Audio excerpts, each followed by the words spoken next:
अज्ञानतिमिरान्धस्य ज्ञानाञ्जनशलाकया चक्षुरुन्मीलितं येन तस्मै श्रीगुरवे नमः।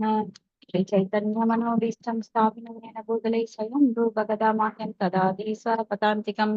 वन्देऽहं श्रीगुरु श्रीयुतपदाकमलं श्रीगुरून् वैष्णवांश्च श्रीरूपं साग्रजतं सकल रघुनाथान्वितं तं सजीवं साद्वैतं सावधूतं परिजनसहितं कृष्णचैतन्यदेवं श्री राधा कृष्ण पादां सहगण ललिता श्री विशाखान्वितांस। हे कृष्णा करुणा सिंधो दीनबन्धो जगत्पते कोपेश कोपिका कान्त राधा कान्त नमोऽस्तुते। तप्त काञ्चन गौरांगी राधा वृन्दावनेश्वरी वृषभानुसुते देवी प्रणमामि हरिप्रिये। वाञ्छाकल्पतरुभ्यश्च कृपा सिन्धुभ्यश्च पतितानां पावनेभ्यो वैष्णवेभ्यो नमो नमः। श्रीकृष्ण चैतन्य प्रभु नित्यानंद श्री अद्वैत गदाधर श्रीवासादि गौरभक्त वृंदा। हरे कृष्णा कृष्णा कृष्णा हरे हरे हरे राम राम राम हरे हरे। नारायणं नमस्कृत्यं नरं चैव नरोत्तमं देवीं सरस्वतीं व्यासं ततो जयमुदीरयेत्। नष्टप्रायेषु अभद्रेषु नित्यं बाहुदा सेवया भगवती उत्तमश्लोके भक्तिर्भवति नैष्टकी। मुखं करोति वाचालं पुङ्गुं लङ्घाय देगिरिं यत्कृपातमहं वन्दे गुरुं दीनतारिणं परमानन्दं माधवं श्रीचैतन्य ईश्वरम्। ओम नमो भगवते वासुदेवाय। ओम नमो भगवते वासुदेवाय। ओम नमो भगवते वासुदेवाय। His Divine Grace Bhakti Vedanta Swami Srila Prabhupada ki jai.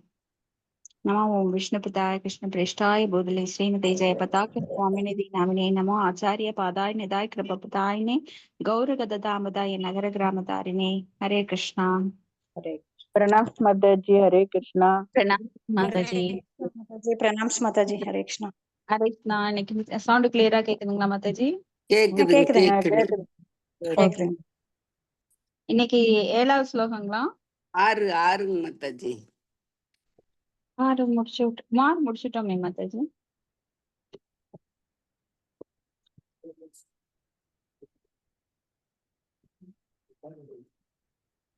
Mallika Mataji okay லாஸ்ட்ல படிச்சாங்க. ஓகே மாதாஜி. 6வது ஸ்லோகம். दिष्ट्यामे भगवान् दृष्टो दुर्दर्शो यो कृतात्मनां दिष्ट्याय पादरज स्परुष्टं शीर्ष्णा मे भवदः शिवम्। படிக்கிறேங்க மாதாஜி. படிங்க மொழிபெயர்ப்பு. மாதாஜி. உங்களை பார்க்க முடிந்தது என் நல்ல வாய்ப்பாகும்.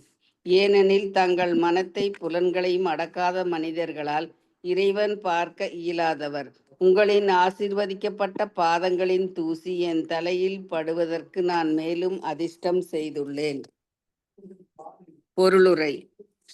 தூய்மையான மனிதரது தாமரை போன்ற பாதத்தின் புனித தூசியை தொடுவதின் மூலம் ஒருவன் எல்லாம் கடந்த தத்துவ வாழ்வின் முழுமையை அடைய முடியும். மகாத் சிறந்த பக்தரின் தாமரை பாதங்களின் புனித தூசியினால் ஆசீர்வதிக்கப்படுதல் என்று பாகவதத்தில் கூறப்பட்டுள்ளது. பகவத்கீதையில் குறிப்பிடப்பட்டுள்ளது போல மகாத் மானஸ்து சிறந்த ஆத்மாக்களின் புனித ஆற்றலின் மந்திர கட்டுப்பாட்டின் கீழ் இருப்பார்கள். அவர்களுக்கான அறிகுறி என்னவென்றால் அவர்கள் பகவானின் தொண்டிற்காக கிருஷ்ணரை பற்றிய உணர்வில் முழுமையாக ஈடுபட்டிருப்பார்கள். அதனால் அவர்கள் மகாத் எனப்படுவார்கள். ஒருவரின் தலையில் மகாத்மாவின் தாமரை பாதங்களில் தூசியை தரித்து கொள்ளும் அதிர்ஷ்டம் இருந்தால் அன்றி புனித வாழ்வின் முழுமை அடைவதற்கான சாத்திய கூறுகள் இல்லை. ஆன்மீக வெற்றி அடைவதற்கு மாணவர்களுக்கு பின்பற்றும் பாரம்பரிய நடைமுறை மிகவும் சிறந்தது.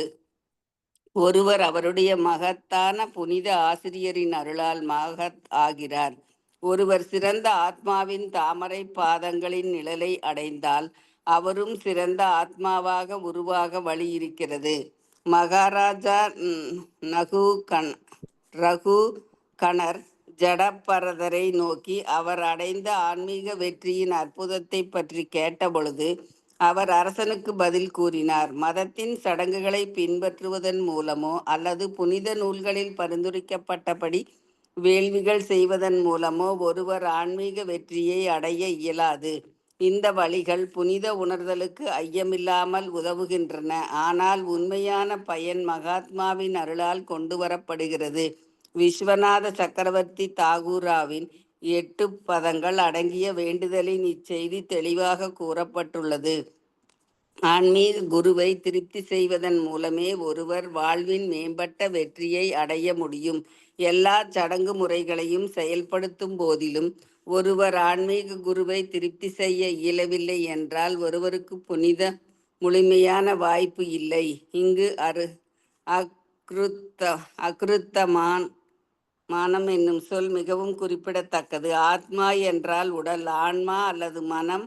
அக்ருத்தாத்மா என்றால் சாதாரண மனிதன், தன் புலன்களை அல்லது மனத்தை கட்டுப்படுத்த இயலாதவன். சாதாரண மனிதன் தன் புலன்களை மனத்தையும் கட்டுப்படுத்த இயலாததால் சிறந்த ஆத்மாவின் அல்லது பகவானின் சிறந்த பக்தனின் பாதுகாப்பை பெறுவதும் அவரை மகிழ்விக்க முயற்சி செய்வதும் அவன் கடமையாகும். அது அவன் வாழ்வை முழுமையாக்கும். சடங்குகளையும் மத கோட்பாடுகளையும் பின்பற்றுவதன் மூலம் ஒரு சாதாரண மனிதன் ஆன்மீகத்தில் உயர்ந்த நிலைக்கு முன்னேற இயலாது. அவன் ஒரு உண்மையான ஆன்மீக குருவின் பாதுகாப்பை பெற்று அவரின் வழிகாட்டலின் கீழ் பணி செய்ய வேண்டும். பின்னர் தான் அந்த சந்தேகமின்றி முழுமையாக மனிதனாக இயலும். ஹரே கிருஷ்ணா மாதாஜி. நன்றி மாதாஜி. நன்றி மாதாஜி. இப்ப இந்த பட்பட்ல ஸ்ரீல பிரபுபாதர் எப்படி ஒரு ஆன்மீக குருவை அல்லது தூய பக்தரை நாம தரிசனம் பண்ணணும், அவரது பாதத்துளிகளை தலையில் ஏற்றுக்கொள்ள வேண்டும் அப்படின்னு பாகவதம் வலியுறுத்துது. ஏன்னா பாகவதம் நம்மளுக்கு சகாம கர்மத்தை பற்றியோ நிஷ்காம கர்மத்தையோ பற்றி அதிகமா வலியுறுத்தல. நிஷ்காம கர்மத்திற்கும் மேல பிரேமை நிலையை அடைவதற்கான வழியை பாகவதம் நம்மளுக்கு வலியுறுத்துகிறது. பகவத்கீதையில பாத்தீங்கன்னா கர்ம யோகம் பத்தியும் பேசப்படுது, சகாம யோகம், நிஷ்காம யோகம் அதெல்லாம் சொல்றாங்க. ஆனா அந்த பிரேமை பத்தி பாகவத்துல அதிகமா இன்சிஸ்ட் பண்ணல நம்மளுக்கு.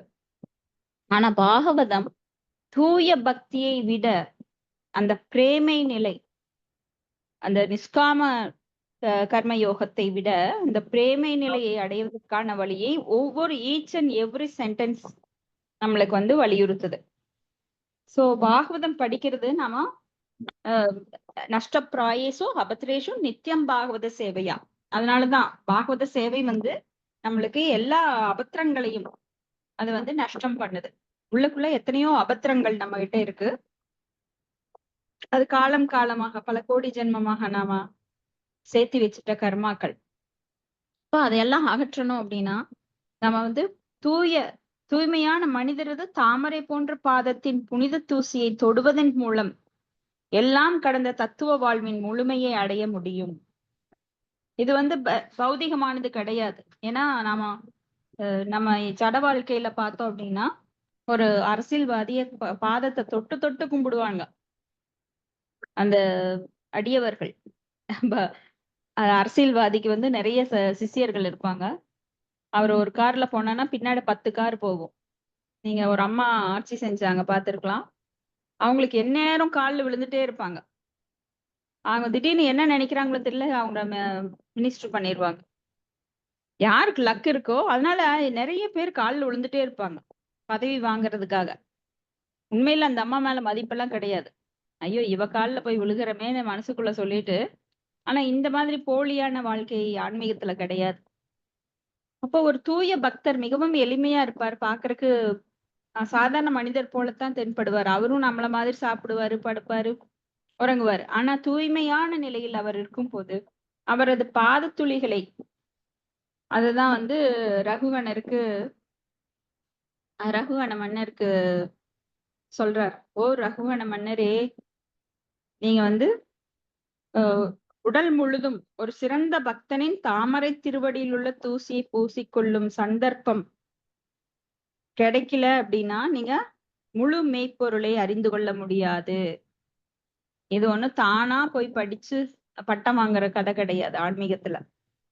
அப்போ ஒரு தூய பக்தரின் தாமரை திருவடிகளின் தூசியை உடல் முழுவதும் பூசிக்கொள்ள வேண்டும். ரகுவனைஸ்தபசா ந யாதி ந சேஜியா நிர்வபனாத் கிருஹாத்வா ந சந்தசா நைவ ஜலாக்னி சூரியர் வினா மகத் பாத ரஜோ அபிஷேகம். மகத் அப்படின்னா மிக உயர்ந்த உயர்ந்த ஒரு பக்தரின் பாத ராஜா அபிஷேகம். ராஜோ அபிஷேகம் அப்படின்னா அவரது தாமரை திருவடிகளின் தூசியை எடுத்து அபிஷேகம் அப்படின்னா உடல் முழுவதும். அபிஷேகம்னா என்ன? உடல் முழுவதும் அபிஷேகம் பண்றது. அப்போ உடல் முழுவதும் நாம பூசிக்கொள்ள வேண்டும். இதுதான் ஆன்மீகம். ஆன்மீகத்துல வந்து அடியவருக்கு அடியவருக்கு அடியவராக, எளியோனாக, பக்தருக்கெல்லாம் கீழே பக்தனாக, சேவை செய்யும் பக்தனாக இருக்க வேண்டும். அரசியல் எல்லாம் பாத்தீங்கன்னா நான் தான் பெரியவன், நீ தான் பெரியவன், எல்லா பக்கம் சண்டை இருக்கும். வீட்டுல பாத்தீங்கன்னா மனைவி நான் சொல்றது கேளு, கணவன் சொல்லுவான் நான் சொல்றது கேளு, குழந்தை சொல்லுவாங்க நான் சொல்றது கேளு. சோ இந்த மாதிரி போட்டிகள் அங்க கிடையாது. அங்க வந்து பணிவு. பக்தின்னு எடுத்துட்டீங்கனாலே பணிவு. மகத் சேவாம் துவாரம் ஆகூர் விமுக்தேஸ் அப்படின்னு ஒரு ஸ்லோகத்துல அஞ்சாவது காண்டத்துல சொல்றாங்க. அப்போ உலகப் பிடியிலிருந்து ஆன்மீக உயர்வு பெற்ற மகான்களுக்கு தொண்டு செய்வதன் மூலம் விடுதலைக்கான பாதையினை ஒருவர் அடைய முடியும். மகத் சேவாம் துவாரம் ஆகூர் விமுக்தேஸ் தமோதுவாரம் யோகிதாம் சங்கி சங்கம் மகந்தாஸ்தே சமசித்தா பிரசாந்தாக விமன்யவக சுக்ருதக சாதவோயே. இப்போ ஆன்மீக உயர்வு பெற வேண்டும் அப்படின்னா உயர்ந்த மகான்களுக்கு தொண்டு செய்ய வேண்டும். பகவானுக்கு தொண்டு செய்வதை விட தனது பக்தர்களுக்கு தொண்டு செய்வதை பகவான் விரும்புகிறார். யாரும் நேரடியாக பகவானை அணுக முடியாது. நம்ம கோயில்ல எல்லாம் நம்மளுக்கு சேவை தருவாங்க. நீங்க வந்து பாத்திரம் துலக்குங்க, நீங்க கூட்டுங்க, நீங்க வந்து எல்லாரும் சர்வ் பண்ணுங்க, இல்ல நீங்க கலெக்ஷன் பண்ணுங்க, ஃபண்ட் கலெக்ஷன் பண்ணுங்க, இந்த மாதிரி ஏதாவது சேவை தருவாங்க. இல்ல நான் அதெல்லாம் செய்ய மாட்டேன், எனக்கு பிடிச்சதுதான் நான் செய்வேன் அப்படின்னு நாம அடம் பண்ணினோம் அப்படின்னா நம்மளுக்கு எந்த ஒரு பிரயோஜனம் கிடையாது. ஏன்னா அடியவருக்கு அடியவராக செயல்பட வேண்டும். நம்மளுக்கு எந்த சின்ன சேவை கொடுத்தாலும் அதை பணிவுடன் நாம செய்யணும். ஏன்னா பகவான் இந்த சேவை கீழ்த்தரமானது, இது உயர்ந்தது, ப்ரீச்சிங் பண்றீங்களா அது வந்து ரொம்ப ஹை லெவல் அப்படின்னு எல்லாம் சொல்லல. எனக்கே வந்து நேரடியா எனக்கு அபிஷேகம் பண்ணணும், ட்ரெஸ் சேஞ்ச் பண்ணணும், பகவான் அப்படி சொல்லல. ஏன்னா முதல்ல நீ கீழிருந்து வா, நீ வந்து பக்தர்களுக்கு சேவை செய் அப்படின்னு தான் சொல்றாரு. அப்போ ஸ்ரீ ராமானுச்சாரியார் இந்த மாதிரி ஆழ்வாரடியர்கள் எல்லாம் பார்த்தா அப்படின்னா உயர்ந்த பக்தர்களுக்கு சேவை செய்வதில் அவங்க எப்பொழுதும் ஈடுபட்டிருக்கிறார்கள். சட்கோஸ்வாமிகள் நம்ம பரம்பரையிலேயே பார்த்தோம் அப்படின்னா எல்லாருமே அவங்களோட குருவுக்கு சேவை செய்யறதுல ரொம்ப திருப்தி அடைகிறாங்க. ஸ்ரீ ராமானுஜரோட ஒரு சிஷ்யர் சொல்லுவாரு, அவரு எல்லாருமே சேவை செஞ்சுட்டு இருப்பாங்க ஸ்ரீ ராமானுஜருக்கு, ராமானுஜர் ஆச்சாரியாருக்கு. அப்ப அவர் வந்து பால் காய்ச்சிட்டு இருப்பாரு அந்த அடியவர். அப்போ உற்சவர் வீதியில உலா வருவார். அப்ப எல்லாரும் ஓடிடுறாங்க, பகவான் வீதியில உலா வர்றார், நாம எல்லாம் போய் தரிசனம் பார்க்கலாம் அப்படின்னு. ஸ்ரீ ராமானுஜாரியாரும் போயிடுறாரு. ஆனா இவர் மட்டும் உள்ள இருக்கார், இந்த அடியவர் மட்டும். அப்ப என்னன்னு கேட்கும்போது, நீ ஏன் வரல, எல்லாரும் வந்திருக்காங்க பகவானை பாக்குறதுக்கு, பகவானை பாக்குறதுக்கு உனக்கு இஷ்டம் இல்லையா அப்படின்னு கேட்கும்போது அவர் சொல்றார், எனக்கு பகவான் நீங்க தான், நான் உங்களுக்கு சேவை செய்யல, பால் காய்ச்சிட்டு இருக்கிறத விட்டுட்டு வந்தேன் அப்படின்னா அந்த பால் பொங்கிரும், உங்களுக்கு பால் இருக்காது. சோ பகவானோட நீங்க தான் எனக்கு பகவான், உங்க மூலமா நான் பகவானை காண்கின்றேன் அப்படிங்கும்போது அவர் அப்படியே உள்ளம் உருகிடுவார். சோ நாம வந்து பகவானுடைய அடியவர்களுக்கு சேவை செய்ய வேண்டும். இதுதான் வந்து நிறைய வாட்டி நாம பார்த்திருக்கோம். அப்போ திருக்கட்சி நம்பியூரார் அவரும் அதுதான் செய்வார். பகவான்கிட்ட நேரடியா பேசக்கூடியவர். காஞ்சிபுர வரதர் அவருக்கு வந்து ஆலவட்டம் கைங்கரியம் பண்ணுவார். அப்ப பகவான்கிட்ட ஒரு சமயம் இன்னொரு அடியவருக்கு கேட்கிறாரு, அவர் எப்ப போவார் வைகுண்டம் அப்படின்னு அவர் கேட்டு சொல்றார். அப்ப பகவான் சொல்றாரு அவர் சீக்கிரமே போயிடுவார் அப்படின்னு.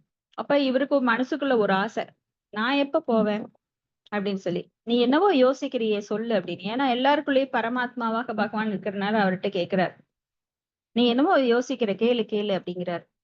அப்போ இல்ல அவர் வந்து இப்பவே போயிடுவார், நான் எப்ப போவேன். இவருக்கு ஒரு கர்வம், பகவானுக்கு நேரடியா சேவை செய்யணும் நான் கேட்க வேண்டியது இல்லை, இருந்தாலும் கேட்டு பார்க்கலாமே அப்படிங்கிற ஒரு நட்பாசையில கேக்குறாரு.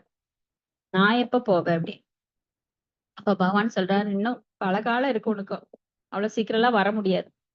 அப்படி இவருக்கு ரொம்ப ஷாக் ஆயிரும். நாம நினைச்சது என்னவோ இவருக்கு நேரடியா பேசுறோம், நேரடியா சேவை செய்யறோம். நாம சீக்கிரம் போயிருவோம்னு நினைச்சோமே. ஆனா இப்படி சொல்றாரே அப்படின்னு ஷாக் ஆயிருது. அப்போ பகவானே எதனால நீங்க இப்படி தள்ளி போடுறீங்க? நான் மோட்சம் பெறுவதற்கு இன்னும் பல காலம் இருக்கா? நான் என்ன தவறு செஞ்சேன்?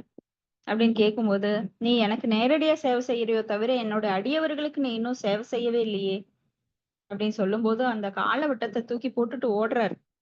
அப்போ இவர் போய் எல்லா வைஷ்ணவர்கள்ட்டையும் கேக்குறாரு. நான் உங்களுக்கு சேவை செய்யறேன்னு, உங்களுக்கு சேவை செய்யறேன். ஆனா திருக்கச்சி நம்பியூரரா? ஆஹா! இவர் பகவானுக்கு நேரடியா சேவை செய்யறவர். இவர்கிட்ட போய் நாம வேலை வாங்குறதா? எல்லாரும் கையெடுத்து கும்பிட்டுறாங்க. ஆள விடுங்க. ஐயோ! உங்ககிட்ட போய் நாங்க எப்படி சேவை சேவை ஏத்துக்க முடியும்? அப்படின்னு. அப்ப இவருக்கு ஒண்ணும் ரொம்ப புரியாம என்ன பண்றார்? ஒரு மாறு வேடம் பூண்டு ஒரு அடியவர் வீட்டுல போய் பசுக்களை பசுக்களை பாதுகாக்கிறது அந்த வேலையில ஈடுபடுறார். அப்போ ஒரு நாள் பலத்த மழை பெய்யுது. இவருடைய அந்த இதெல்லாம் மறைஞ்சிருது. வேஷம் எல்லாம் மறைஞ்சிருது, கலைஞ்சிருது. அப்ப அவர் சொல்றாரு, நீங்க என்கிட்ட வந்து இப்படி சேவை செஞ்சுட்டு இருக்கீங்க. நான் எவ்வளவு பெரிய குற்றவாளி ஆயிட்டேன். என்னை நான் அபராதம் பண்ண வச்சுட்டீங்களே அப்படின்னு சொல்லி அவர் சொல்றாரு, இனிமே நீங்க இங்க இருக்கக்கூடாது. தயவு செஞ்சு எனக்கு இங்க சேவை செய்ய வேண்டாம் அப்படின்னு சொல்லி அனுப்பிச்சு விட்டுறாரு.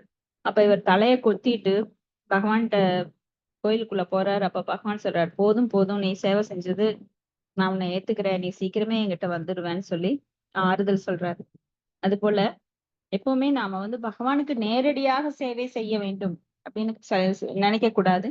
அடியவருக்கு அடியவராக அவங்களுக்கு சேவை செய்யறதுல நாம ஈடுபடணும். ஏன்னா மத்த ஃபீல்டுல பாத்தீங்கன்னா நான் தான் பெரிய ஆள். ஆபீசர் நினைப்பான் நான் தான் பெரிய ஆபீசர். ஒரு டீச்சர் நினைப்பாங்க நான் தான் பெரிய ஸ்டூடெண்ட்ஸ்க்கெல்லாம் நான் தான் டீச் பண்றேன், நான் தான் பெரியவன். ஒரு மனைவி நினைப்பா அந்த குடும்பத்துல நான் சொல்றதுதான் எல்லாரும் கேட்கறாங்க, நான் தான் பெரியவன். சோ அரசியல்வாதியில இருந்து ஒரு எறும்பு ஈ கூட நினைக்கும் நான் பெரிய ஆள் அப்படின்னு. சோ எல்லா உயிரினங்கள்லயும் இது இருக்கு. இதுதான் இந்த ஆஹ் முக்குணங்களோட தன்மை. மற்றவர்களை அடக்கி ஆள வேண்டும் என்கின்ற அந்த கட்டுப்படுத்தும் மனோபாவம் பகவான்கிட்ட இருந்து இந்த சிறு உயிர்வாளிகளுக்கும் வருது. ஆனா அது வந்து இங்க கலப்படமா இருக்கு. நம்ம என்னைக்கும் கட்டுப்படுத்த முடியாது. நாமெல்லாம் கட்டுண்டவர்கள். நாமெல்லாம் வந்து சேவை செய்பவர்கள்.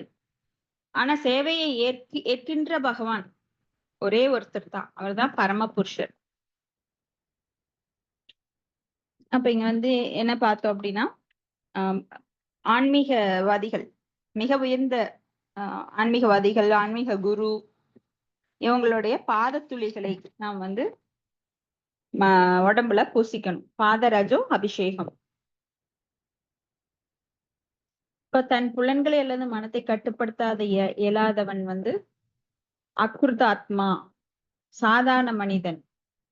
சாதாரண மனிதன் தன் புலன்களையும் மனதையும் கட்டுப்படுத்த இயலாததால் சிறந்த ஆத்மாவின் அல்லது பகவானின் சிறந்த பக்தனின் பாதுகாப்பை பெறுவதும் அவரை மகிழ்விக்க முயற்சி செய்வதும் அவன் கடமையாகும். இப்ப யாரு ஆன்மீக குருவின் கட்டளைகளை நிறைவேற்றி அவரை திருப்தி பண்ணணும். இப்ப ஆன்மீக குருவை திருப்தி பண்றதுங்கிறது அவரது கட்டளைகளை எல்லாம் சரியா செய்யறது. அவன் வாழ்நாள் முழுமையாக்கும் சடங்குகளையும் மத கோட்பாடுகளையும் பின்பற்றுவதன் மூலம் ஒரு சாதாரண மனிதன் ஆன்மீக உயர்வு நிலைக்கு முன்னேற இயலாது. இப்ப சடங்குகளையும் மத கோட்பாடுகளையும் பின்பற்ற வேண்டும் அப்படின்னா ஆன்மீக குருவோட வழிகாட்டுதல்ல அவங்கவுங்க கற்பனைக்கு தகுந்த மாதிரி சடங்குகள் செய்யக்கூடாது. அவன் ஒரு உண்மையான ஆன்மீக குருவின் பாதுகாப்பை பெற்று அவனின் வழிகாட்டுதல் கீழ் பணி செய்ய வேண்டும். பின்னர் தான் அந்த சந்தேகமின்றி முழுமையான மனிதனாக அவனால் மாற இயலும். ஏன்னா நம்மளுக்கு ஜட வாழ்வுல இருக்கிறதுனால நிறைய சந்தேகங்கள் இருக்கும். அந்த சந்தேகங்களை நிவர்த்தி பண்ண நாம கண்டிப்பா ஆன்மீக குருவை அணுகுவதன் மூலமா அவர் பகவானை காட்டி கொடுப்பார். நாம போய் பகவானை நம்மளால சொந்த முயற்சியினால இந்த குறையுடைய புலன்களை கொண்டோ குறையுடைய மதியை கொண்டோ அறிவை கொண்டோ, ஏன்னா நாமெல்லாம் குறைபாடுடையவர்கள். ஒரு சின்ன எறும்பு, ஒரு அணுவோட சைஸ்ல இருக்கிறோம் நாமெல்லாம் கம்பேர் பண்ணும்போது. சோ நம்ம அறிவுங்கிறது இந்த உலகத்துல எத்தனையோ விஷயங்கள் இருக்கு, அதையெல்லாம் கவர் பண்ண முடியாது. அடுத்தது ஸ்லோகம் 7. திஷ்ட்யா त्वया रुचिष्टोऽहम् कृतस्सानुग्रहो महान् आभयवृदै कर्णरन्ध्रे जुष्टो दिश्योच्छति ग्रहः. ஹரே ஹரே கிருஷ்ணா. கிருஷ்ணா. சரி படிங்க படிங்க, மாதாஜி. நீங்க படிங்க படிங்க, மலைய படிங்க. இல்ல படிங்க படிங்க. மொழிபெயர்ப்பு. உங்களால் அறிவுறுத்தப்படும் அதிர்ஷ்டமும் தங்களது ஆதரவும் யான் பெற்றுள்ளேன்.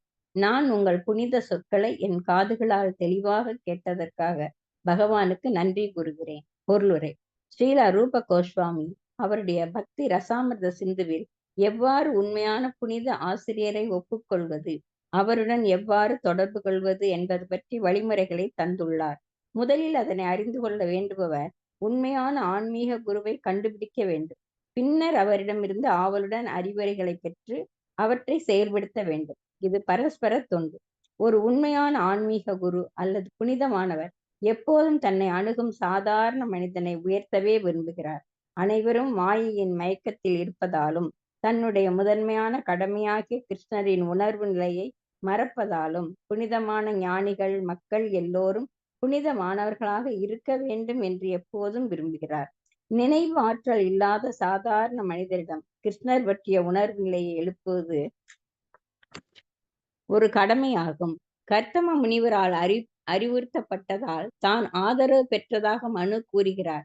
அந்த செய்தியை காதினால் கேட்க பெற்றதால் தன்னை மிகவும் அதிர்ஷ்டம் செய்தவராக கருதுகிறார். ஒருவர் உண்மையான ஆன்மீக தலைவர்கள் கூறும் ஆதாரபூர்வமானவற்றை செவிமடுப்பதில் ஆர்வம் உள்ளவராய் இருக்க வேண்டும் என்று இங்கு சிறப்பாக குறிக்கப்படுகிறது. ஒருவர் எவ்வாறு அச்செய்தியை பெறுவது? ஒருவர் மெய்யறிவு சார்ந்த தத்துவ செய்தியை காதினால் பெற வேண்டும். கர்ணரந்தரை எனும் சொல் காதுகளின் துளைகளின் மூலம் என்று பொருள் தருகிறது. ஆன்மீக குருவின் ஆதரவு காதுகளை தவிர உடலின் வேறு எந்த பகுதியாலும் பெறப்படாது. எனினும் ஆன்மீக குரு பணத்துக்காக காதுகள் மூலம் ஒரு குறிப்பிட்ட மந்திரத்தை கொடுப்பதிலும் அதை மனிதன் தியானித்தால் அவன் முழுமையை அடைந்து 6 மாதங்களில் கடவுளாவான் என்பதும் பொருத்தமில்லாத செய்தியாகும். அம்மாதிரி காதுகள் மூலம் பெறுவது போலியானது. உண்மை என்னவென்றால் உண்மையான ஆன்மீக குரு குறிப்பிட்ட மனிதனின் குணத்தை அறிவார். கிருஷ்ணரை பற்றிய உணர்வில் அவன் எத்தகைய கடமைகளை செய்ய இயலுமோ அந்த வழியில் அவனுக்கு அறிவுறுத்துகிறார். அவர் அவனுக்கு காதின் மூலம் அறிவுறுத்துகிறார், தனியாக அல்ல, ஆனால் வெளிப்படையாக அறிவுறுத்துகிறார். நீ கிருஷ்ணரின் உணர்வு நிலையில் இந்தந்த மாதிரி வேலைக்கு ஏற்றவன், நீ இந்த வழியில் செயல்பட முடியும். ஒருவர் வழிபாட்டு அறையில் வேலை செய்வதன் மூலம் கிருஷ்ணர் பற்றிய உணர்வு நிலையில் செயல்பட அறிவுறுத்தப்படுகிறார். மற்றொருவர் பதிப்பு ஆசிரியருக்குரிய வேலை செய்வதன் மூலம் கிருஷ்ணர் பற்றிய உணர்வு நிலையில் செயல்பட அறிவுறுத்தப்படுகிறார். மற்றொருவர் சமய சொற்பொழிவு ஆற்றும் வேலை செய்ய அறிவுறுத்தப்படுகிறார். மற்றொருவர் சமையல் துறையில் கிருஷ்ணரை பற்றிய உணர்வை பரப்ப அறிவுறுத்தப்படுகிறார். கிருஷ்ணரை பற்றிய உணர்வில் செயல்பட பல்வேறு துறைகள் உள்ளன. ஒரு குரு ஒரு குறிப்பிட்ட மனிதன் குறிப்பிட்ட தகுதியை தெரிந்து கொண்டு அவன் தன் போக்கில் செயல்பட்டு முழுமையடைய அவனை தயார் செய்கிறார். பகவத்கீதை இந்த உண்மையை தெளிவாக்குகிறது. தன்னுடைய தகுதிக்கு ஏற்றபடி தொண்டு புரிந்து புனித வாழ்வில் உயர்ந்த முழுமையை ஒருவர் அடைய இயலும். அதாவது அர்ஜுனன் தன்னுடைய போர்க்கலையின் மூலம் கிருஷ்ணருக்கு தொண்டு செய்தது போல செய்யலாம். அர்ஜுனன் போர் வீரனாக முழுமையாக தொண்டு புரிந்தான், அவன் முழுமை அடைந்தான். அதுபோல ஒரு கலைஞன் குருவின் வழிகாட்டுதலின் கீழ் கலை தொழிலை செய்வதன் மூலம் முழுமை அடைய இயலும். ஒருவர் இலக்கியவாதியாக இருந்தால் அவர் குருவின் வழிகாட்டுதலின் கீழ் பகவானின் தொண்டுக்காக கட்டுரைகளும் செய்யலும் எழுதலாம். இப்படி ஒவ்வொருவரும் தன்னுடைய தகுதியில் எப்படி செயல்படுவது என்பதை பற்றிய குருவின் செய்தியை பெற வேண்டும். குருவின் அறிவுரை மற்றும் சீடன் செயல்படும் விதம் எனும் இந்த இரண்டும் முழு ஆன்மீக நடைமுறையினையும் நிறைவாக்குகிறது. ஸ்ரீலா விஸ்வநாத சக்கரவர்த்தி தாகுரார் பகவத்கீதையில் ஒரு செய்யுளின் விளக்கத்தில் வர்ணிக்கிறார். வியாவச ஆத்மிகா புத்திக, அதாவது புனித வெற்றியை குறிப்பாக அடைய விரும்புவர் தன் வேலை என்ன என்பதை குருவிடமிருந்து அறிவுரை மூலம் பெற வேண்டும். அவர் உண்மையாக அந்த குறிப்பிட்ட அறிவுரையை செயற்படுத்த முயற்சி செய்ய வேண்டும். அதை தன் வாழ்வாகவும் ஆத்மாவாகவும் கருத வேண்டும். அவருடைய குருவிடமிருந்து பெற்ற அறிவுரையை உண்மையாக செயற்படுத்துவதே சீடனின் ஒரே கடமையாகும். அது அவனுக்கு முழுமை கொடுக்கும். ஒருவர் மிகவும் கவனமாக காதுகளின் மூலம் குருவிடமிருந்து செய்தியை பெற்று உண்மையாக செயற்படுத்த வேண்டும். அது அவருடைய வாழ்வை வெற்றிகரமாக்கும். ஹரே கிருஷ்ண மாதாஜி. தேங்க்யூ மாதாஜி. தேங்க்யூ மாதாஜி. ஹரே இப்போ கிருஷ்ணா. ஆன்மீக வாழ்வில் வெற்றி பெற வேண்டும் அப்படின்னா ஆன்மீக குருவின் அருளை நாம் பெற வேண்டும். ஆன்மீக குருவின் அருளாலேயே நாம் உயர முடியும். ஆன்மீக குரு வழிகாட்டுதல் இன்றி ஆன்மீகத்துல முழுமை அடைய முடியாது. ஏன்னா ஆன்மீக குரு யாருன்னா பகவானுடைய நேரடி பிரதிநிதி. நமக்காகவே ஆன்மீக குரு இங்க அனுப்பப்பட்டிருக்கிறார். அந்த காலத்துல எல்லாம் ஆன்மீக குரு கிடைக்கிறது ரொம்ப கஷ்டம். நம்ம நிறைய அந்த ஹிஸ்டரியில படிச்சிருப்போம். ஆன்மீக குருவை தேடி அவர் நாடு முழுவதும் அலைந்து திரிந்தார், கடைசியா அவர் கண்டுபிடிச்சார் ஒரு இடத்துல அப்படின்னு. அது போல ஸ்ரீ ராமானுஜாச்சாரியார் அவர் திருக்கோஷ்டியூர் நம்பி அப்படின்னு சொல்லி அவர் ஆன்மீக குருவாக அடைய வேண்டும் அப்படிங்கறதுக்காக 18 முறை அவர் தொடர்ந்து போவார் திருக்கோஷ்டியூருக்கு. ஆனா அவர் நான் வந்திருக்கேன், நான் நான் ராமானுஜாச்சாரியார் வந்திருக்கேன் அப்படின்னு சொல்லுவார். ஆனா ஒவ்வொரு தடவையும் அவர் சொல்லுவார், இன்று போய் நாளை வா, இன்று போய் நாளை வா அப்படின்னு சொல்லுவார். அப்போ 18 முறை அவர் திரும்ப திரும்ப போவார். அவ்வளவு சீக்கிரம் ஏத்துக்க மாட்டாங்க அன்னைக்கெல்லாம் ஆன்மீக குரு. ஏன்னா ஆன்மீக குரு அவரை பரிசோதனை செஞ்சு ஒரு சீடனை ஏற்றுக்கொள்ள ரொம்ப டெஸ்ட் வைப்பாங்க. ஆனா இன்னைக்கு ஆன்மீக குரு, நான் உங்களுக்கு தீட்சை கொடுக்குறேன், நீங்க வாங்க, நீங்க ப்ராப்பரா பிராக்டிஸ் பண்ணுங்கன்னு சொல்றாரு. ஆனா நாம இப்ப ஏத்துக்கிறது இல்ல. நாம தயங்குறோம், ஆன்மீக குருவே ஏற்றுக்கொள்ள நாம தயங்குறோம். ஏன்னா ஆன்மீக குரு இல்லாம பகவான்கிட்ட யாரும் போக முடியாது. பகவான்கிட்ட போய் அவர் தான் நம்மளை இன்ட்ரடியூஸ் பண்ணுவார். இவன் என் சிஷ்யன், உங்களுக்கு நல்லா சேவை செய்வான், இவனை நீங்க ஏற்றுக்கொள்ளுங்கள் அப்படின்னு சொல்லும்போது பகவான் நேரடியா ஏத்துக்குவார். ஏன்னா சிஷ்யன் ஒரு தன்னுடைய பிரதிநிதி ஆகிய ஆன்மீக குரு சொல்லிட்டாருன்னா பகவானுக்கு வேற எதுவுமே வேற எந்த நிபந்தனையும் கிடையாது. பகவான் உடனே ஏத்துக்குவார். அவர் தனியெல்லாம் சோதனை பண்ணி பார்க்க மாட்டார். ஏன்னா ஆன்மீக குருவே நம்மளை அவ்வளவு முழுமையா மன்னிச்சு, ஏன்னா பகவானை விட குரு மிகவும் கருணை வாய்ந்தவர். பகவான் கூட சில சமயம் தவறலாம். அதனாலதான் சொல்றாரு, கௌந்தேயே பிரதி ஜானகி நமே பக்த பிரணஷ்யதி அப்படின்னு. கௌந்தேய அப்படின்னா அர்ஜுனனை சொல்றாரு, அர்ஜுனா நீ சொல், எனது பக்தன் என்றும் தவறுவது இல்லை அப்படின்னு. ஏன்னா அவன் என்னால் பாதுகாக்கப்படுகிறான். ஏன் அர்ஜுனனை விட்டு சொல்றார்? ஒருவேளை நான் சொன்னா கூட தவறிடுவேன், ஆனா என் பக்தன் சொன்னா அதை கண்டிப்பா நான் காப்பாத்துவேன். அது போல ஆன்மீக குரு பகவானுடைய நேரடி பக்தர், உயர்ந்த பக்தர். அவர் சொல்லிட்டாரு, தெரிஞ்சோ தெரியாமலோ நான் இவனை காப்பாற்றுகிறேன் அப்படின்னு சொல்லிட்டா பகவான் அதுக்கு கண்டிப்பா அடிபணிந்து அவரை காப்பாற்றுறதுல எல்லா விதத்துல உதவுவார். அப்ப ஆன்மீக குரு நம்ம வாழ்க்கையில ரொம்ப இன்றியமையாதவர். இன்னொன்னு, ஆன்மீக குரு நம்ம கிட்ட என்ன குவாலிட்டி இருக்கு, எவ்வளவு குவான்டிட்டி இருக்கு, அதுக்கு தகுந்த மாதிரி நம்மளுக்கு சேவை கொடுப்பார். சிலர் நல்லா சமைப்பாங்க, சிலருக்கு பாடுவது ரொம்ப பிடிக்கும், அவங்கள கீர்த்தன் டீம்ல அனுப்பிடுவார். சமையல் செய்யறவங்க பிரசாத ஹால்ல பிரசாதம் செய்யறதுக்காக அனுப்பிடுவார். சிலருக்கு ப்ரீச்சிங் பண்ண நல்லா பேச்சு திறமை இருக்கும், அவங்களுக்கு ப்ரீச்சிங் கெப்பாசிட்டி இருந்ததுன்னா பிரச்சாரத்துக்காக அவங்கள அனுப்புவார்.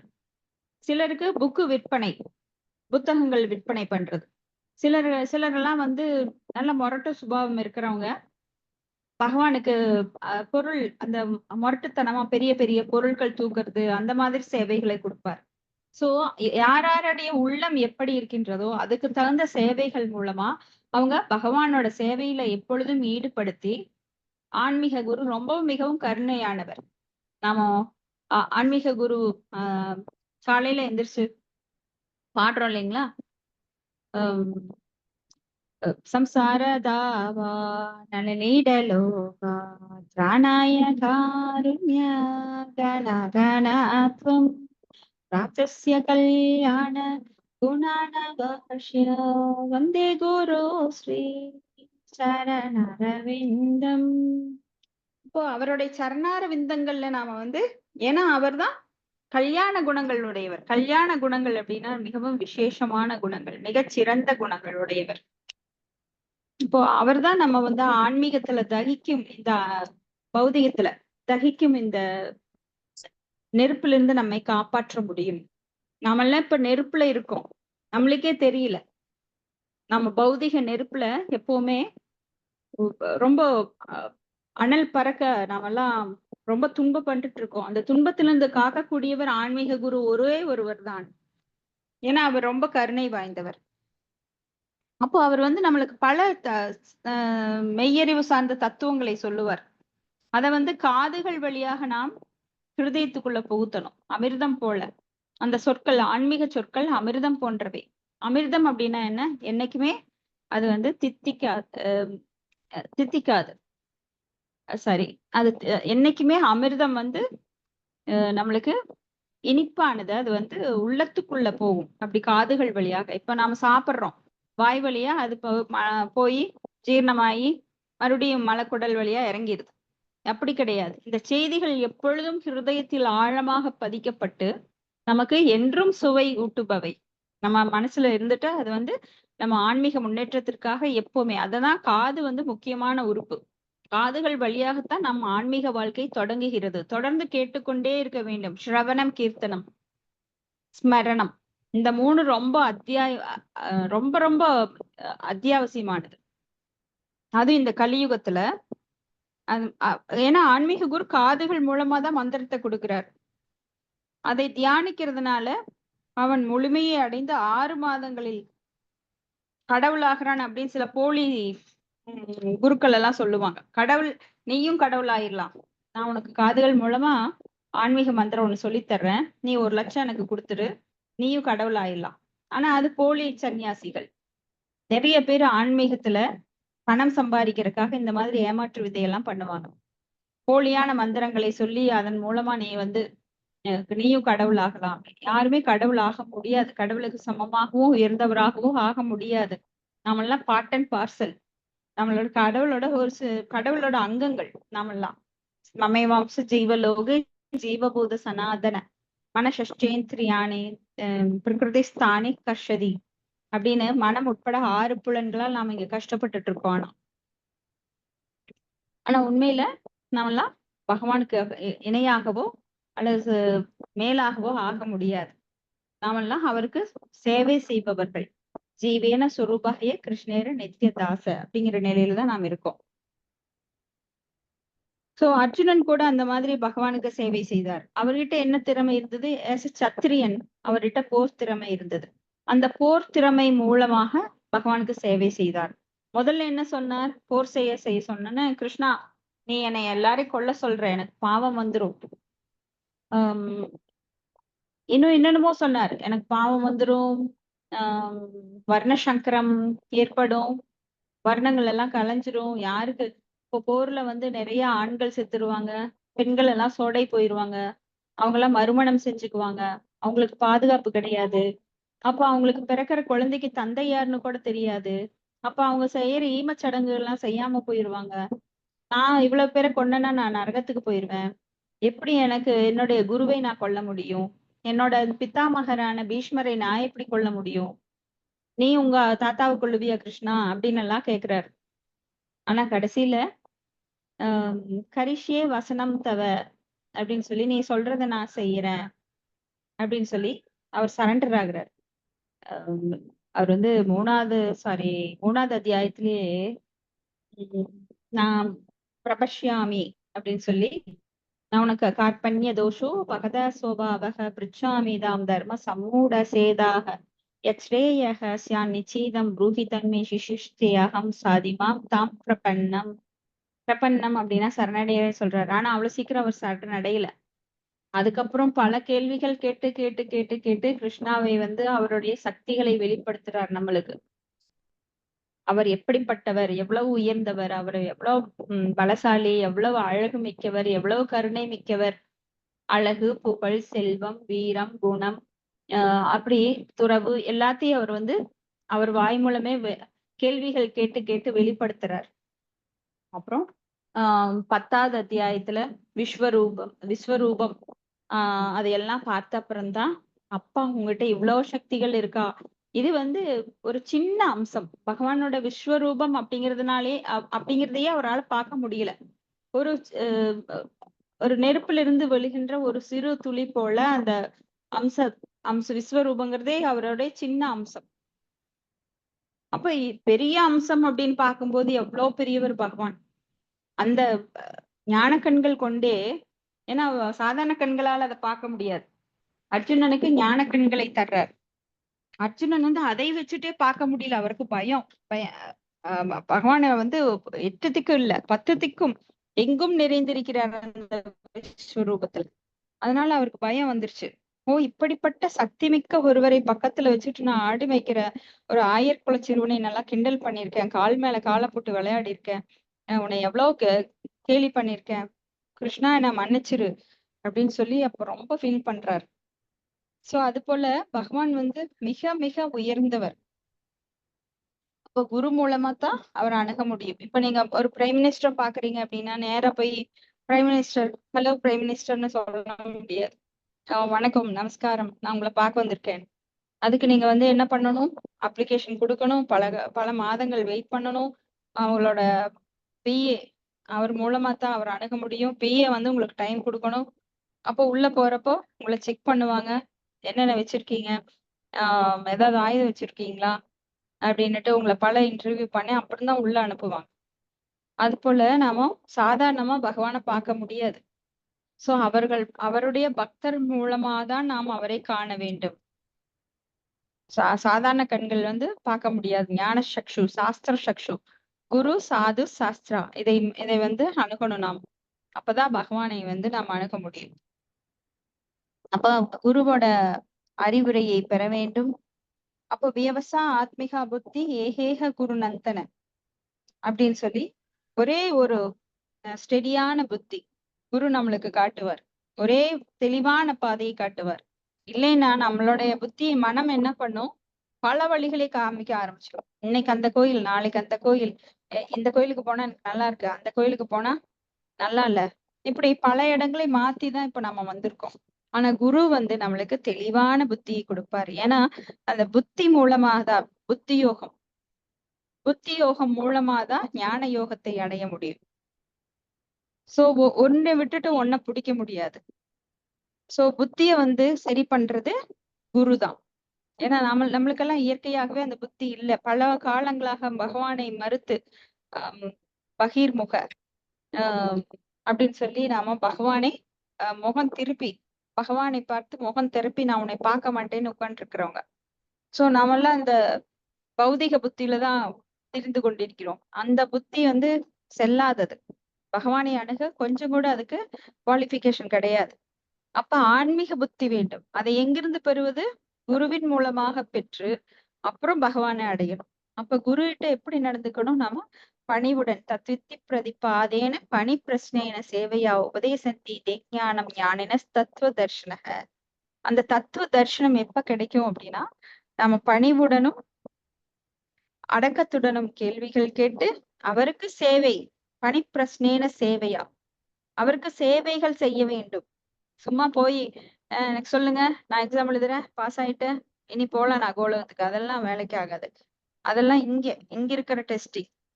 நம்ம இங்க வந்து படிப்போம், வாமிட் பண்ணுவோம், அப்புறம் மறந்துடுவோம், அப்புறம் வேலைக்கு போயிடுவோம், அப்புறம் பணங்களை சம்பாரிச்சு அதுல சுகபோகம் எல்லாம் அனுபவிப்போம். ஆனா ஆன்மீக லோகத்துக்கு போகணும் அப்படின்னா குருகிட்ட இருந்து தெளிவான அறிவை பெற வேண்டும், ஆன்மீக அறிவை பெற வேண்டும். அந்த ஆன்மீக அறிவின் மூலமாக நாம் ஞானத்தை வளர்த்து அதை வாழ்க்கையில பிராக்டிஸ் பண்ணி அப்புறம்தான் ஆன்மீக லோகத்தை அடைய முடியும். அடுத்தது ஸ்லோகம் 8. சபவாந்தோ பித்ருஸ்நேக பரிஸ்லிஷ்டாத்மனோ மம ஸ்ரோதுமர்மகசி தீனஸ்ய ஸ்ராவிதம் கிருபயா முனே. படிக்கிற மாதாஜி. மொழிபெயர்ப்பு பொருள் வழங்கியவர் தெய்வத்திராசா பக்தி வேதாந்த சுவாமி பிரபுபாதருக்கு ஜெய். ஓ சிறந்த முனிவரே, என் மனம் என் மகள் மீது வைத்த பாசத்தால் குழம்பி இருக்கிறபடியால் தாழ்மையான விருப்பத்தை கேட்டு மகிழ்ந்து அருள் புரிய வேண்டும். பொருளுரை. ஒரு சீடன் புனித குருவுடன் முழுமையாக இணங்கி குரல் கட்டாகுது மாதாஜி.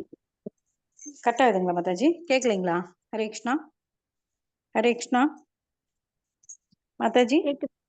கேக்குது. கேக்குதுங்களா மாதாஜி? கேக்குதுங்க. கேக்குது.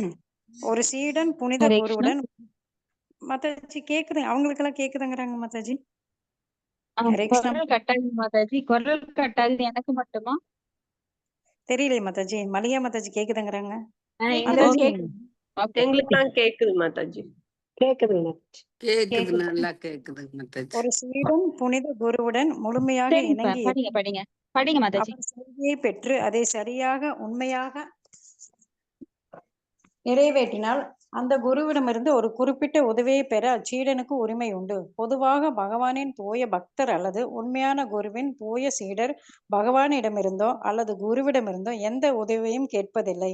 ஆனால் ஒருவேளை ஆன்மீக குருவிடமிருந்து ஒரு உதவியை நாட வேண்டிய வேலை ஏற்பாடின் குருவை முழுமையாக திருப்தி செய்யலாம். அந்த உதவியை கேட்க இயலாது. ஸ்வயம்பு மனு தன் மகள் மீதுள்ள பாசத்தால் தான் செயற்படுத்த விரும்பும் ஒரு வேலையை பற்றி தாம் எண்ணத்தை வெளிப்படுத்த விரும்பினார். ஹரே கிருஷ்ணா மாதாஜி. நன்றி மாதாஜி. ஹரே கிருஷ்ணா. ஹரே கிருஷ்ணா மாதாஜி. நன்றி மாதாஜி. ஹரே கிருஷ்ணா. நான் கேக்குதுங்களா மாதாஜி? கேக்குதுங்க மாதாஜி, கேக்குதுங்க. ஓகேங்க மாதாஜி. இப்போ ஒரு புனித குருவுடன் முழுமையாக இணங்கி இருக்கும் பொழுது அவர் செய்தியை பெற்று அதை சரியாக உண்மையாக நிறைவேற்றினால் அந்த குருவிடமிருந்து ஒரு குறிப்பிட்ட உதவியை பெற சீடனுக்கு உரிமை உண்டு. ஹரே கிருஷ்ணா. கேக்குதுங்களா மாதாஜி கேக்குதுங்க, நீங்க பேசுறது கேக்குது. கேக்குதுங்க மாதாஜி. ஓகேங்க மாதாஜி. அப்போ ஒரு குருவோடைய கட்டளையை நிறைவேற்றுவது சீடனுடைய கடமை. குரு என்ன சொல்றாரோ அதை கேட்டு அந்த பக்தன் வந்து உண்மையான ஒரு சீடனாக இருக்கும்போது பகவானிடமிருந்தோ அல்லது குருவிடமிருந்தோ எந்த உதவியும் ஆனா சீடன் கேட்கறது கிடையாது. ஒருவேளை ஆன்மீக குருவிடமிருந்து ஒரு உதவியை நாட வேண்டி வேலை ஏற்படினும் கூட குருவை முழுமையாக திருப்தி செய்யாமல் அந்த உதவியை கேட்க இயலாது. ஏன்னா எந்த ஒரு தேவையும் ஒரு சீடனுக்கு இருக்காது. ஏன்னா இது பௌதிகமான ஆன்மீக ஆன்மீக குருவோ சீடனோ கிடையாது. சாரி, பௌதிகமான குருவோ சீடனோ கிடையாது. ஆன்மீகம் அப்படின்னாலே அது வந்து அந்யா அபிலாஷித சூன்யம், எந்த ஒரு அபிலாஷங்களும் இல்லாததுதான். அப்போ குருவை வந்து எப்படி நாட வேண்டும் அப்படின்னா ஆன்மீகத்தில் பகவானை அடைவதற்கு மட்டுமே குருவை நாடணும். போய் அவர்கிட்ட எனக்கு பணம் கிடைக்குமா, இன்னைக்கு லாட்ரி அடிக்குமா, எனக்கு வீடு கிடைக்குமா, நான் வீடு நல்லா கட்டுவேனா, எனக்கு குழந்தை பிறக்குமா, இதுக்கெல்லாம் குரு வேண்டியதே இல்லை. நீங்க குருவை நிறைய பேர் அந்த மாதிரி நாடுவாங்க. எனக்கு வந்து இந்த இடம் வந்து நான் கிரயம் பண்ணணும், இந்த வீடை வந்து நான் நல்லபடியா முடிச்சு இதுல நான் நல்லா குடியிருக்கணும், எனக்கு நல்ல மனைவி வேண்டும், எனக்கு குழந்தை பிறக்குமா பிறக்காதா. அவர் ஒரு ஜோதிடர் கிடையாது. குரு அப்படிங்கிறவர் நம் ஆன்மாவை கடைந்தேற்றக்கூடியவர். உடலுக்குரிய வசதியை கொடுக்கணும் அப்படின்னா குருவா இருக்க வேண்டிய அவசியமே இல்லை. அவர் ஒரு மெஜிசியனா இருந்தா போறோம். மேஜிக் பண்றவங்க கையை நீட்டினா சித்தர்கள் அதெல்லாம் வரவழைச்சு கொடுப்பாங்க. சித்தர்கள் கூட தூய பக்தர்கள் கிடையாது. அவங்களாம் தவறியவர்கள்.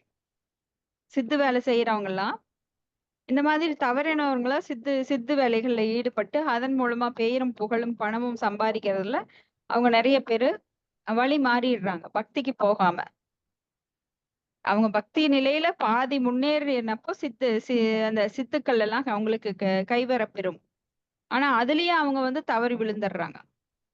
பக்திங்கிறது அவ்வளவு சீக்கிரம் பகவான் கொடுக்க மாட்டார்.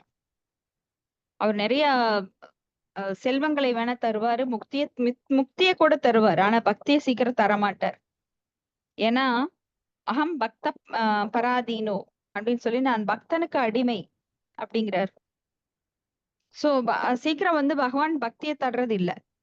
அப்படி நாம குருவை வந்து எப்படி யூஸ் பண்ணணும், பௌதிகத்திற்காக யாரும் அணுகக்கூடாது, பௌதிக பெருக்கிக் கொள்ள குரு தேவை கிடையாது. குருவை எப்படி அணுகணும் அப்படின்னா நம்ம பகவானை அறிந்து கொள்ள, பகவானின் இருப்பிடத்தை அடைவதற்கு குரு நமக்கு உதவுவார். சோ அதை பற்றிய ஆன்ம தத்துவ ஆன்ம தத்துவத்தை பற்றி கேள்விகள் கேட்க வேண்டும். அதாதோ பிரம்ம ஜிக்ஞாசா. பிரம்மத்தை பற்றிய ஆய்ந்தறிவில் ஈடுபடுவதற்காக குருவை நாடன வேண்டுமே தவிர நாம பிற தவறான வழிகளில் செல்வதற்காக. ஏன்னா பௌதிகத்துல எத்தனையோ துன்பங்கள், என்ன கிடைச்சாலும் அது துன்பத்துலதான் முடியும். அதுக்கு குரு எதுக்கு வேணும்? சோ பிரம்மத்தை பத்திய ஆய்ந்தறிவில் ஈடுபட்டு குருவோட கட்டளைப்படி சேவைகள் செய்து நாம பகவானை அடைய முற்பட வேண்டும். அடுத்தது பதம் 9. பிரியவிரதோத்தானபதோ ஸ்வசேயம் துஹிதா மம அன்விச்சதி பதிம் யுக்தம் வயசீல குணாதிபிஹி. ஹரே கிருஷ்ணா. ஹரே படிங்க கிருஷ்ணா. மாதாஜி. படிக்கிறேன். மொழிபெயர்ப்பு. பிரியவர்தனுக்கும் உத்தாரவாதனுக்கும் என் மகள் சகோதரி ஆவாள். அவள் வயது, நடத்தை, நல்ல குணங்கள் ஆகியவற்றில் தனக்கு பொருந்திய கணவனை தேடிக்கொண்டு இருக்கிறாள். பொருளுரை. சுயம்பு மனுவின் பருவமடைந்த பெண் தேவகீதி நன்னடத்தையும் நல்ல தகுதியும் வாழ்ந்தவள். அதனால் தனக்கு வயது, குணங்கள், நடத்தை இவற்றில் பொருந்திய தகுந்த கணவனை தேடிக்கொண்டு இருந்தாள். மனு தன் மகளை 2 சிறந்த அரசர்களான பிரியவர்தன், உத்தாரவாதனின் சகோதரி என்று அறிமுகப்படுத்தியதன் நோக்கம் அந்த பெண் சிறந்த குடும்பத்திலிருந்து வந்தவள் என்று முனிவரை ஒப்புக்கொள்ள செய்வதற்காகும். அவள் அவரின் பெண், அதே சமயத்தில் சத்திரியர்களின் சகோதரி. அவள் கீழ்குல குடும்பத்திலிருந்து வரவில்லை. அதனால் மனு தன்னுடைய நோக்கத்திற்கு தகுந்த கர்த்தமரிடம் அவளை கொடுத்தார். அந்த பெண் வயது, குணங்களில் பக்குவம் அடைந்திருந்தாலும் சுதந்திரமாக அவள் வெளியில் சென்று தன் கணவனை தேடவில்லை என்பது தெளிவாகிறது. அவள் வயது, நடத்தை, குணங்கள் ஆகியவற்றில் தனக்கு பொருத்தமான கணவனை விரும்பியதை வெளியிட்டாள். தந்தையே தன் மகளின் மீதுள்ள பாசத்தால் கணவனை தேடும் பொறுப்பை ஏற்றுக்கொண்டார். ஹரே கிருஷ்ண மாதாஜி. ஹரே கிருஷ்ணா மாதாஜி. அந்த காலத்துல எப்படி பெண்களுக்கு தந்தை, தாய் தந்தையர் அவங்களே கணவனை தேடி எப்பவுமே அரேஞ்ச்டு மேரேஜ் அந்த மாதிரி நிகழ்வுகள், சடங்குகள் தான் நடக்கும். அப்பெல்லாம் காதல் திருமணங்கள் ரொம்ப ரேர்.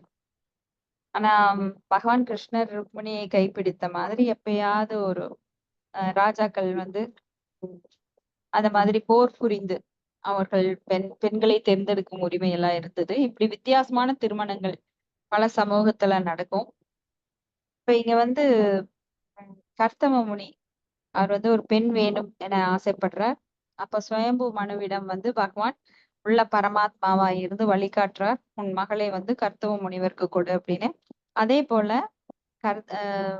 இங்க வர்ற தேவஹூதி அவங்க கூட கர்த்தவ முனிவர் தான் எனக்கு கணவனாக அமைய வேண்டும் அப்படின்னு மனசுல அவங்களும் நினைச்சிருக்காங்க. அதன்படி அவங்க உள்ளத்துல இருக்கிற பரமாத்மாவும் கர்த்தவ முனிவர் உள்ளத்துல இருக்கிற பரமாத்மாவும் எல்லாருடைய பரமாத்மாவும் இங்க கனெக்ட் ஆகுறாங்க. சோ இந்த செய்தி யாருக்கு அனுப்பப்படுது? தேவஹூதியோட தந்தை ஸ்வயம்பு மனுவுக்கு அனுப்பப்படுது. அப்ப அவர் காட்டுக்கு தன்னுடைய மகளான தேவஹூதியை கூட்டிட்டு போறாரு.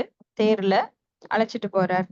ஒரு தந்தை தேர்ல போய், ஒரு மன்னர், தந்தைங்கிறத விட இங்க ஒரு பெரிய மன்னர், அவர் போய் அங்க பெண்ணை அறிமுகப்படுத்தி கல்யாணம் பண்ணிக்கோங்கன்னு சொல்ல வேண்டிய அவசியம் கிடையாது. ஒரு தூதுவர் வச்சு போலாம்.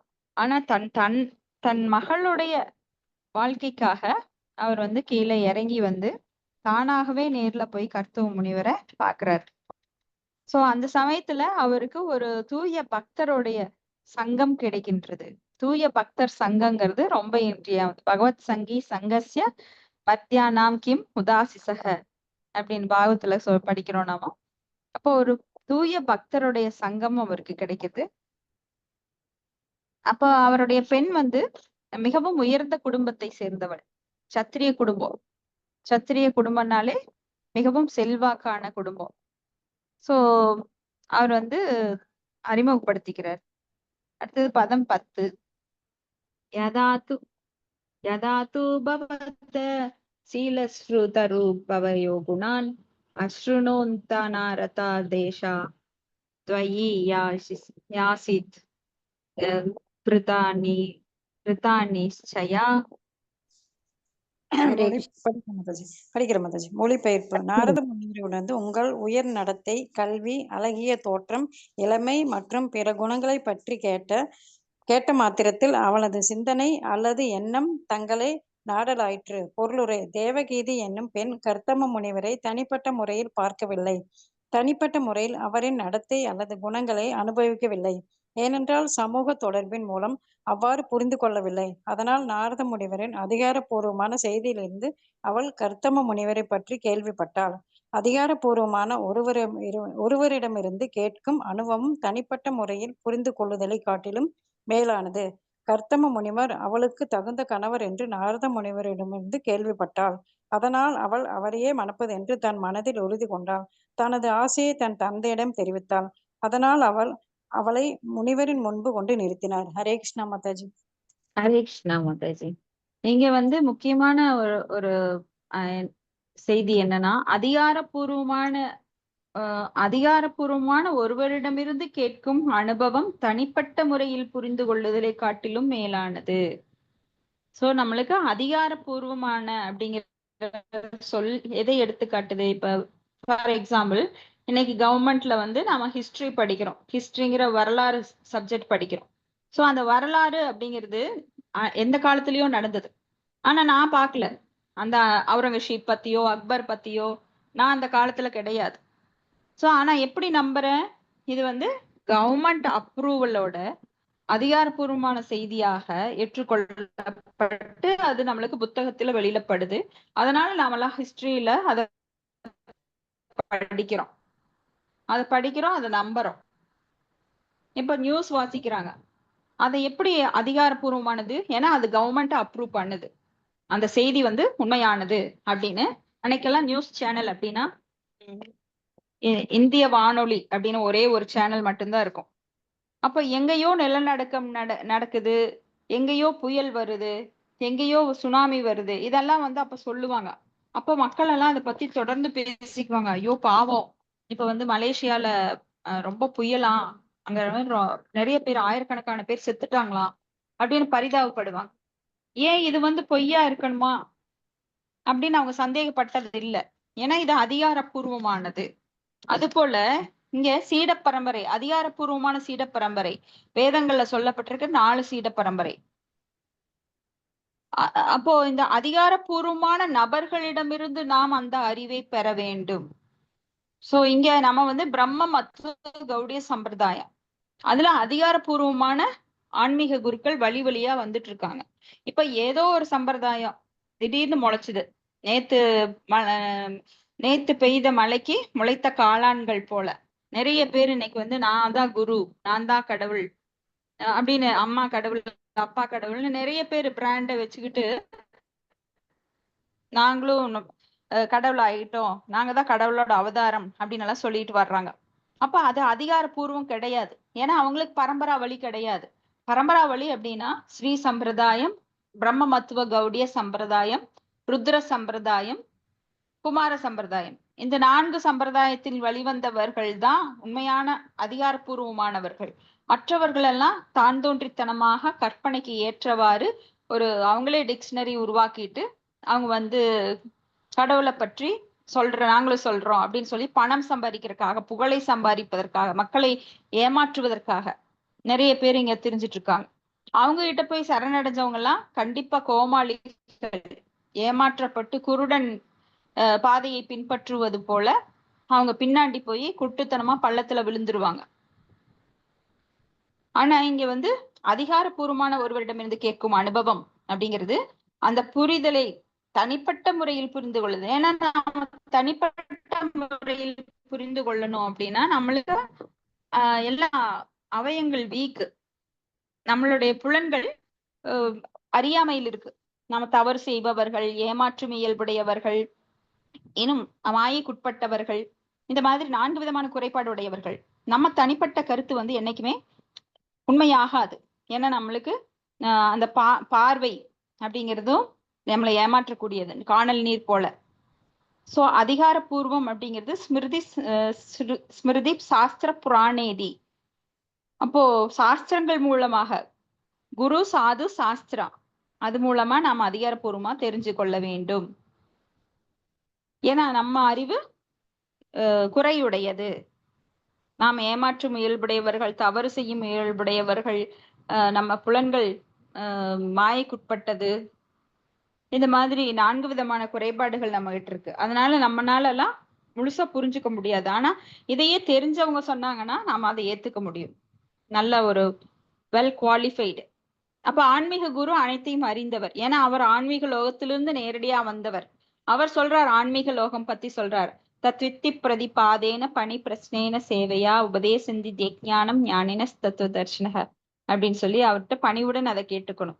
ஏன்னா ஆன்மீக லோகம் எப்படிப்பட்டது? ந தத் பார்ஷ்ய தோஷியோ ந சசாங்கோ ந பாவக யகத்வா நான் நிவர்த்தந்தே தத்தாம பரமம் மமன். ஏன்னா அவர் அங்க போயிருக்கார், அங்கிருந்துதான் வந்திருக்கார். அதனால அவர்கிட்ட இருந்து நாம தெரிஞ்சுக்க முடியும், நாம போய் பார்க்க முடியாது. ஹரே கிருஷ்ணா. ஹரே கிருஷ்ணா பிரபு. தண்டத்னா பிரபு.